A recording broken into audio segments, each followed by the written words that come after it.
Miguel. Buenas, Miguel, ¿qué tal? Bienvenido. Hola, ¿cómo estás? ¿Qué Muy tal? bien. Muchas gracias. Y una primera pregunta que nos va a situar de maravilla, además. Hay una parte que no depende de nosotros, que son las precipitaciones que han de caer sí o sí. Eso se nos escapa. Una Efectivamente. segunda parte es el consumo que hacemos del agua nosotros, que tiene que ser mucho más responsable, obviamente. Efectivamente.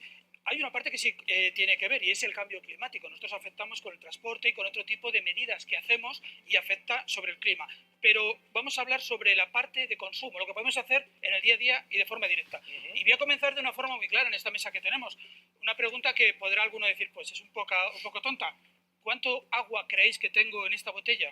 Pues esa es de litro, ¿no? De 750 Es un de poco de litro, 750, así, sí. por ahí. No tiene etiqueta, pero marcaría de 1 litro. La realidad es que sí, efectivamente, dentro hay 1 litro de agua, pero para producir esta botella hemos necesitado no 1, sino 2, 3, 4 y hasta 5 litros de agua para producir una sola botella.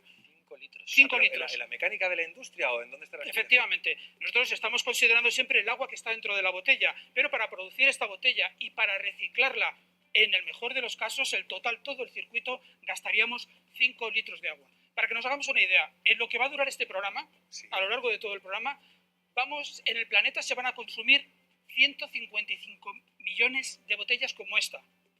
Cualquier medida que hagamos que suponga evitar una, ya estamos reduciendo una cantidad importante, porque 155 millones como esta significa 800 millones de litros de agua.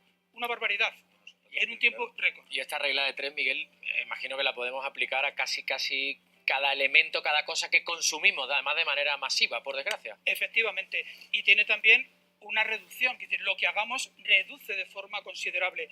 ¿Cuál sería la alternativa que podríamos pensar? Evidentemente no es no consumir agua. Hay zonas donde podemos consumir agua normal del grifo, pero ya tenemos en el mercado también botellas con productos reciclables que pueden ser utilizadas y que podemos elegir en el propio mercado. Una medida tremendamente importante y sencilla: una vez bebido, depositado al contenedor amarillo. Reciclarla. Reciclarla. Eso ya supone un ahorro muy importante. Pero fíjate, ahora viene las Navidades, que comemos muchísima carne. Tenemos aquí 1 kilo de ternera y nos comentabas antes lo que cuesta producir este kilo de ternera. Cuéntanos. Porque Pues, da que pensar, se le quitan a uno las ganas de comer ternera o al menos hacerlo de otra manera. efectivamente, la clave yo creo que en ningún caso es no Exacto. hacer algo, sino de hacerlo con la cabeza y de una forma mucho más sensata. Tenemos 1 kilo de ternera y si me sale bien, y si no, lo decimos. Yo creo que sí, que Hay que efectivamente... levantarlo un poquito de aquí. Creo que nos han preparado ahí un poco de Sí. celo, ¿eh? Que tenemos ahí, eso es. Y las manos así, efectivamente. Andar por Pues casa. 1 kilo de ternera son 15.400, lo veremos así, 15.400 litros de agua. Se necesitan para producir un Para kilo producir de 1 ternera. kilo. Tengamos en cuenta, y lo podemos pensar y ver todos, que el ganado consume de forma considerable muchísimo agua y tiene ese consumo, es muy importante. También lo es, y esto es donde podemos incidir en 2 cosas. Uno, consumimos en general muchísima más carne de la que dietéticamente necesitamos, sobre todo en el mundo occidental. Y otra parte muy importante que tenemos que tener en cuenta es la procedencia. No es lo mismo traer carne del otro lado del planeta, hay un consumo en la propia producción y en el transporte, y esto es muy habitual a veces por cuestiones de precio, y que consumir una carne cercana. Yo diría, consumamos la adecuada, consumamos menos. Más moderadamente, claro. Yo soy nos vegetariano, pasamos. pero sin llegar a ello. Es decir, Hay un consumir punto de forma intermedio, moderado. razonable, de forma Claro. moderada y, si es posible, de procedencia cercana. Hemos preparado también ejemplos de otras cosas cotidianas. Por ejemplo, este desayuno. Mira, si quieres ahora te ayudo yo. Ujú, En el desayuno, directamente, 410 litros. efectivamente. Para producir un desayuno estándar. Y un desayuno que casi parecería de dieta. O sea, que estamos hablando de un café, una tostada sin mantequilla, ni aceite, ni nada por el estilo, y zumo de naranja. El agua viene de acompañamiento, pero podemos hacer una regla. Sí, Igual, sí, sí. lo que es la bandeja esta que tengo aquí son 410 litros de agua. También una barbaridad. En este caso, ¿qué podríamos hacer? Pues prácticamente hemos ido diciendo cosas.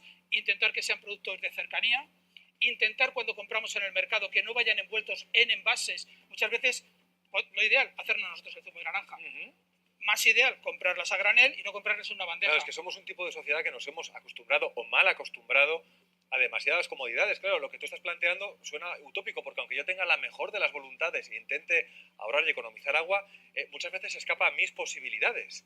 Relativamente. Al mismo Te mercado. transmito un pensamiento que teníamos en la redacción, ¿eh? Sí, porque mira, creo que todo el mundo puede pensar en su casa. Bueno, vale, ¿y ahora qué hago? ¿No Claro. desayuno o No no compro como el ternera? zumo. Decías tú, Claro. moderación y hacernos un par de preguntas antes.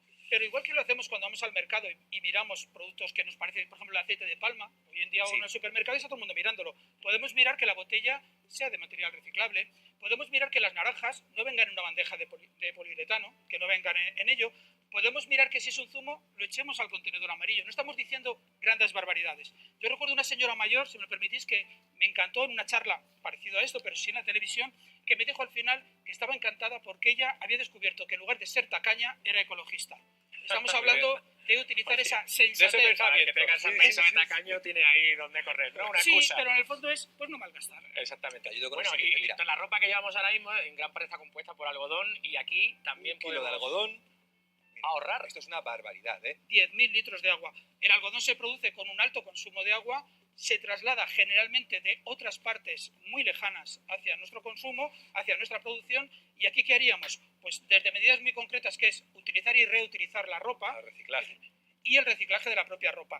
En todo ello. Pero también tenemos ya alternativas que hay que complementan, que si no son tóxicas, bien controladas lógicamente, pues tenemos alternativas sintéticas que pueden ayudarnos. En el fondo, si esa señora estuviera aquí, diría, ¿para qué tener 4 chaquetas si puedo utilizar 3? E intentar que no tengan tanto componente de algodón. Y sobre todo diría, porque viene de otras partes del planeta. ¿Sabes lo que es que se vayan cruzando continuamente? Hay una anécdota que yo creo que es muy interesante. Hace nada, el verano pasado, hubo un accidente de tráfico en Bélgica de un camión cargado de patatas que venía de Alemania hacia España y chocó con un camión español cargado de patatas que iba de España hacia Alemania. ¿Qué diría esta señora? ¿Qué diría la sensatez? Pues que se quedaran en cada una en su sitio. Las reglas del mercado probablemente cuando uno compró y el otro nos decían que era más barato. Dejaban un margen de beneficios. Sí, pero apliquemos la sensatez. Probablemente tenemos componentes más cercanos en nuestro entorno, tenemos componentes más ecológicos y algo muy importante también, los tintados. Los tintados cada vez más, y la industria lo está haciendo, lo utilizan. Y yo voy a hacer un apunte muy rápido. Pensemos también realmente si necesitamos estas cosas, porque nos hemos convertido en una sociedad de consumo muy rápido y de prendas muy, muy baratas de usar y tirar. Y también esa mentalidad quizás habría que ir al menos modificándola. Y el 3x2 Aunque hay cosas ya mucho más cotidianas, ¿sabes? Sí. Por Y ejemplo, además el de esto césped. hemos hablado mucho, yo qué sé, se me ocurren, por ejemplo, campos de golf en sitios donde apenas hay agua y ahora nos vas a dar un dato que nos va a dejar fríos, el agua que requiere un trozo de césped como este. Que esto sí que lo vemos todos, 19.500 litros de agua, Es prácticamente alucinante eso. 20.000 litros de agua al año en un solo metro cuadrado. ¿Y qué nos estamos acostumbrando? Pues en la meseta, en la parte principal de España, nos estamos acostumbrando a ver césped en muchísimos sitios. Y no es autóctono, no es lo mismo en un sitio donde llueve, no es lo mismo el césped en Cantabria, por decir algo. En Galicia yo no me atrevo a decir que llueva porque la sequía va provocando eso. Las cosas, sí. Pero en Irlanda, en muchos países donde llueve. ¿Tenemos alternativas? Sí, muchos ayuntamientos lo están haciendo. Tenemos plantas de bajo consumo de agua. Estamos muy a la cabeza en España, que eso también es bueno, en investigación de plantas de bajo consumo y de cómo hacer que el césped, porque hay muchos tipos de césped, consuma menos agua, Sí. y sobre todo no ponerlo donde no es necesario. Tantos campos de golf, nosotros tenemos tantos campos de golf, por ejemplo, en la Comunidad de Madrid como en Valencia. Y es una barbaridad No tiene lo que sentido. tenemos. Cerca de 50 campos de golf de césped. California, que también tiene campos de golf, yo no estoy ni en contra ni a favor del campo de golf, tiene campos de golf ecológicos, con plantas de bajo consumo de agua, con césped que absorbe menos agua y quizás el césped solamente donde se lanza la pelota, pero no durante todo el recorrido. Utilizar la cabeza en todo ello. Muchas rotondas están ya cambiándose por rotondas en muchas ciudades que son de césped artificial. Nos gusta estéticamente, ¿por qué no?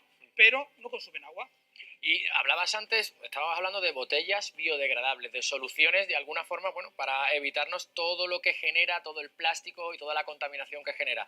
Antes veíamos una de las soluciones, esas bolas que son biodegradables, donde de alguna forma podemos hidratarnos sin generar esos residuos. Mira, Sí, aquí tenemos esa imagen. Las he preparado para despedir a Miguel por lo menos con una sensación agradable, ¿vale? Con Hay una solución, sonrisa. hay esperanza. Sí, porque las cifras nos hacen recapacitar. Pero en todas hay solución y hay una esperanza. Que todas depende de nuestra voluntad, que es lo más importante. Y si me lo permites, hay que decir con esto, también hacer una reflexión muy lejana. Que decir, muchas veces se habla también mal de los medios de comunicación, todo el mundo puede hacer cosas mal, pero en este caso, ¿por qué conocemos los ciudadanos que hay sequía y cuáles son las medidas? Exclusivamente por los medios de comunicación. Creo que es importante. En todo este periodo no hemos visto ni una sola campaña de concienciación. Y las administraciones van por detrás. Excepto los medios de comunicación, y me gusta ponerlo en positivo también. Pues Miguel Aguado, muchísimas gracias por habernos hecho recapacitar, por hacer que pensemos al menos sobre las cosas que consumimos día a día y las consecuencias que tienen.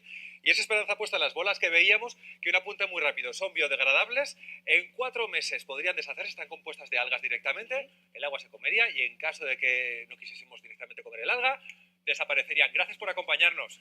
Gracias, Miguel. Hasta luego, Miguel.